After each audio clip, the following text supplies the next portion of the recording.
এটা আমাদের জন্য গোটা জাতির জন্য আজকে একটা আনন্দের দিন এবং আমরা আজকে গণতন্ত্রের উত্তরণের যে সময়টুকু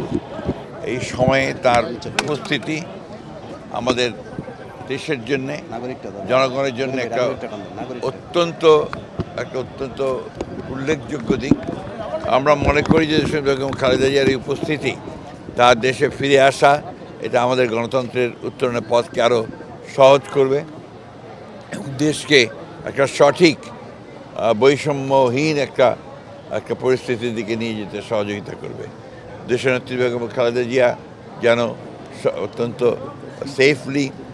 এখানে দেশে এসে পৌঁছাতে পারেন, আমরা সেই জন্য দোয়া করছি এবং দেশবাসীর কাছে এই দোয়া চাইছি যে দেশবাসী তার সুস্বাস্থ্যের জন্য দোয়া করেন এবং দেশবাসী যেন গণতন্ত্রে ফিরে যেতে পারে তার জন্য একটা পথ সহজেই আমরা অর্জন করতে পারি, সেই আহ্বান আমরা জানাচ্ছি।